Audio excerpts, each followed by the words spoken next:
నీలవేణి ఎక్కడున్నావు?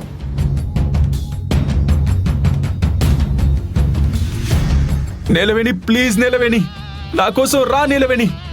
అబ్బబ్బబ్బా ఏంటన్నయ్యా ఇది? ఆ పని మనిషి పేరు అన్నిసార్లు పలక్కు. నా చెవులో నిప్పులు పోసినట్టు అనిపిస్తోంది.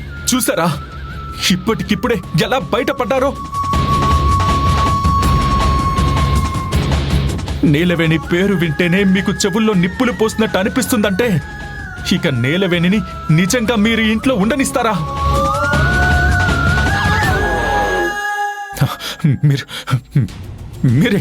మీరే అందరూ కలిసి నీలవేణిని ఏదో చేసుంటారు. తను వాళ్ళింటికి వెళ్ళిపోయిందని అబద్ధం చెప్తున్నారు. తారక్, నీకెన్నిసార్లు చెప్పాలరా నీలవేణి ఇక్కడ లేదు, వాళ్ళింటికి వెళ్ళిపోయిందని? ఇక్కడ కొంతమందికి మాట్లాడే అధికారం లేదు.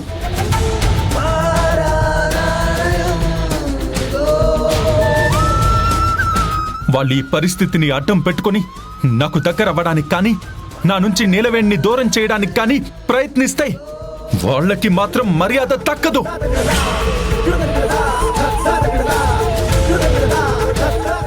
ఏంటన్నయ్యా ఇది? అమ్మ నీకోసం ఇంత ఆలోచిస్తూ ఉంటే, నీకోసం ఇంత కష్టపడుతూ ఉంటే అమ్మకు నువ్విచ్చే విలువ ఇదా? ఆ పని మనిషి ముందు అమ్మ విలువ తీసి పారేస్తున్నావు. నిమిషా, నువ్వు నోర్మోయ్.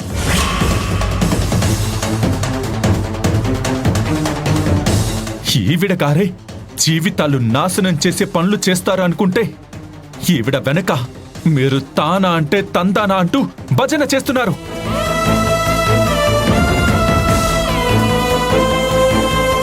ఇప్పుడు ఎవరైతే మానవత్వం మర్చిపోయి ప్రవర్తిస్తున్నారో వాళ్ళందరికీ ఒక రోజు వస్తుంది.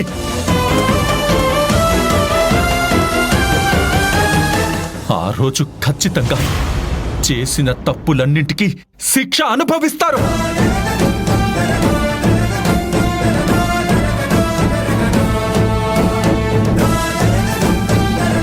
తారక్, అమ్మా వీణ్ణి ఓదార్చడానికి వచ్చాం చూడు, మనదే బుద్ధి తక్కువ. పద వెళ్ళిపోదాం. నీలవేణి, నీలవేణి, నీలవేణి, నీలవేణి, నువ్విక్కడే ఉన్నావు. ఈ విషయం నాకు తెలుసు. నువ్వు రామ్మా. త్వరగా నా కోసం రా నీలవేణి. ప్లీజ్ నీలవేణి రా. నీలవేణి ప్లీజ్, నీలవేణి నా కోసం రా నీలవేణి. అమ్మా నువ్వు కూల్గా ఉండమ్మా. ప్లీజ్ నీలవేణి.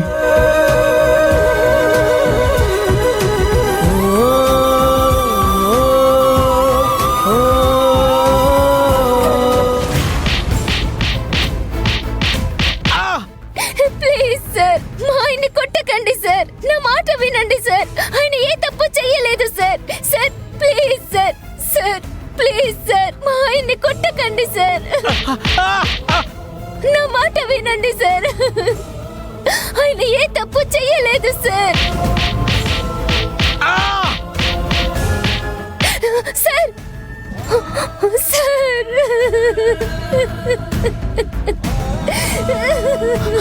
అక్క, అక్క ఏమైందక్క? చెప్పు, ఏమైంది? చెప్పక్క, ఏమైంది? ఎందుకు ఏడుస్తున్నావు? అక్కడ మా ఆయన్ని పోలీస్ స్టేషన్ లో కొడుతున్నారు నీలవేణి. పాపం ఆయన దెబ్బలు తట్టుకోలేక అరుస్తున్నారు.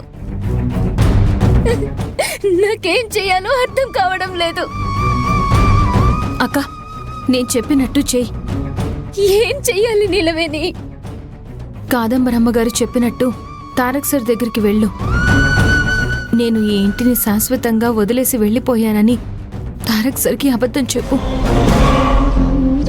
లేదు నీలవేణి, నేను అలాంటి తప్పు చేస్తే జీవితాంతం ఆ తప్పు గురించి ఆలోచిస్తూ బ్రతకాలి. నేనెందుకు ఇంత పెద్ద తప్పు చేశాను అని బాధపడుతూ బ్రతకాలి. అలాంటి బ్రతుకు కూడా ఒక బ్రతుకేనా?